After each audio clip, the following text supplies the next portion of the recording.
اچھا عامر صاحب، آپ نے گزشتہ نشست میں ہم نے کچھ سوالات اٹھائے تھے. ایک تو یہ تھا کہ جب یہ کہا جاتا ہے کہ عام مسلمان کو کہ قرآن چمڑوں پہ ہڈیوں پہ لکھا جا رہا تھا، اور پھر جو ہے وہ رسول اللہ رخصت ہو گئے، سیدنا عثمان نے سب سے جمع کر کے ایک نسخہ بنا دیا، تو پھر سوال یہ کہ جو ہم یہ روایتوں میں سنتے ہیں کاتبین وحی، تو کاتبین وحی اگر موجود ہیں تو پھر قلم بھی موجود ہے، کاغذ بھی موجود ہے، قرآن نے تو قلم کی قسم بھی کھائی. تو کیا مطلب کہ چمڑے ہڈیوں پہ لوگ لکھتے تھے کہ صفحے وغیرہ بھی موجود تھے؟ پری ہسٹورک دور تو نہیں ہے؟ قرآن مجید تو خود کاغذوں کا ذکر کرتا ہے. جی یعنی وہ کاغذ کس طرح کے تھے، کیسے بنے. ظاہر ہے کہ جو آج آپ کاغذ دیکھتے ہیں وہ اس کے مقابلے میں بڑا مختلف تھا، لیکن کراتیس کا، کرتاس کا خود قرآن ذکر کرتا ہے. دنیا بھر میں یہ چیز مسلمہ ہے کہ اگر کسی تصور کے لیے یا شے کے لیے لفظ لغت میں موجود ہے تو چیز موجود ہے، بڑی اہم بات تصور موجود ہے. جی. تو اس وجہ سے یہ سب موجود تھا، البتہ بہت وافر مقدار میں نہیں تھا. تو انڈسٹری اس وجہ سے لوگ چمڑے پر بھی لکھ لیتے تھے، یا اور کوئی چیز لکھنے کی چیز میسر آ گئی اس پر بھی لکھ لیتے تھے. تو سب چیزوں پر لکھتے تھے جو بھی تھا. لیکن مصاحف کا ذکر آتا ہے، وہ مصاحف مرتب شکل میں ہیں.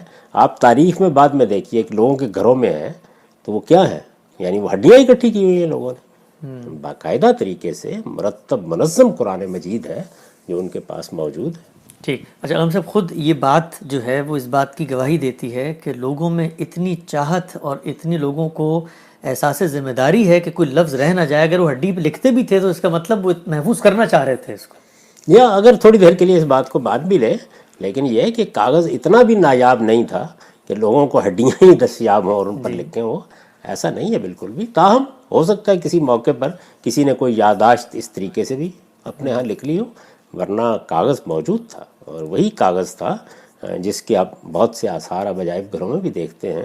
ابھی جو برمنگم یونیورسٹی میں قرآن مجید کے وہ اوراق محفوظ کیے گئے ہیں تو وہ کوئی ہڈی یا چمڑا نہیں ہے اس طرح سے، کاغذ ہے باقاعدہ بنا ہوا، اسی پر لکھا ہوا. اور یہ تو نہیں ہو سکتا کہ ایک دن وہ کاغذ پیدا ہو گیا ہوگا. آخر کاغذ کی ایک روانی ہوگی، لوگ لکھ رہے ہوں گے اس کو، تو موجود ہوگا کاغذ.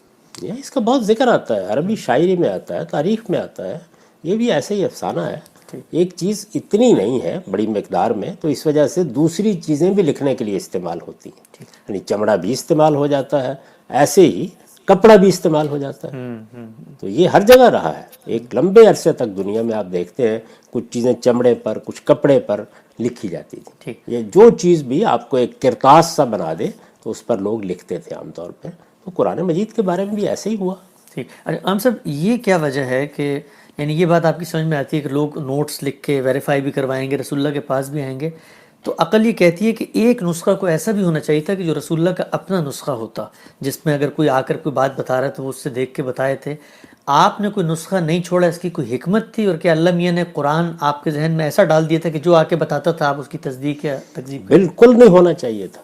اس سے تو فتنہ پیدا ہو جاتا. جی. اچھا. کون محفوظ کرتا اس نسخے کو؟ لڑائیاں ہوتی، لوگ اس پر کروبیاں مقرر کیے جاتے، فرشتے مقرر کیے جاتے. یعنی اتنا بڑا فتنہ پیدا ہوتا اس کے نتیجے میں. حضور نے بالکل درست کیا کہ ایسا کوئی نسخہ نہیں مرتب کرایا، لوگوں پر چھوڑ دیا. اور اس اعتماد کے ساتھ وہ منتقل ہوا ہے کہ یہ مسلمان امت اس کی حفاظت کرے گی. آپ سوچیں ذرا تھوڑی دیر کے لیے. یعنی یہ قرآن مجید آج اس طرح کا نسخہ ہوتا اتنے سوالات پیدا ہو جاتے کہ آپ سوچ نہیں سکتے. یعنی ہم قرآن مجید چھاپ کے لاتے، شائع کر کے لاتے، اب پتہ چلتا جی وہ نسخہ کون سا ہے، اس سے ملانا ہے، محفوظ بھی ہے یا نہیں، کسی جنگ میں باقی بھی رہ گیا، چوری تو نہیں ہو گیا، کوئی اٹھا تو نہیں لے گیا. کیا کیا کرتے اس کے بارے میں. قرآن مجید کے لیے جو بندوبست کیا گیا ہے وہ اتنا لافانی بندوبست ہے کہ اس میں ادنا درجے آپ رکھنا تلاش نہیں کر سکتے. ٹھیک.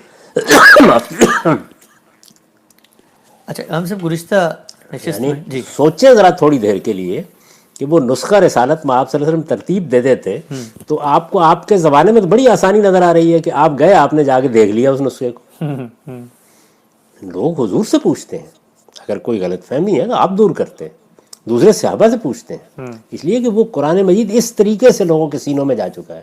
فی صدور اہل العلم، لوگوں کے علم والوں کے سینوں میں موجود ہے قرآن مجید. تو وہ محفوظ ترین جگہ ہے جہاں وہ ہے. اس کو کوئی چور چرا نہیں سکتا، کوئی حملہ آور کرنے والا اٹھا نہیں سکتا. مسجد نبوی اگر 10 دن تک بلوائیوں میں قبضے میں بھی رہے تو وہ کہیں غائب نہیں ہو سکتا. سوچیں یعنی تاریخ پڑھیں اور دیکھیں کہ یہ نسخہ مرتب کرنے کا کام کیا جائے تو ہوتا کیا. یہی بات ہمارے یہاں مستشرقین کی سمجھ میں نہیں آتی, وہ نسخے تلاش کر رہے ہیں. اچھا اس کے بعد کوئی نسخہ کہیں سے مل جاتا ہے, اس میں کوئی ایک آیت اوپر نیچے ہوتی ہے تو خیال کرتے ہیں کہ اس میں تو اختلافات تھے. بھائی میں آپ کو آج تاج کمپنی کے چھپا ہوا نسخہ دکھاتا ہوں, اس کے اندر بعض جگہوں پہ غلطی رہ گئی ہوئی, اس سے کیا فرق پڑتا ہے؟ اصل میں اس غلطی کی تصحیح بھی یہ مسلمان امت جو ہے اپنے اجماع اور تواتر سے کر رہی ہے, وہ باقی نہیں رہتی.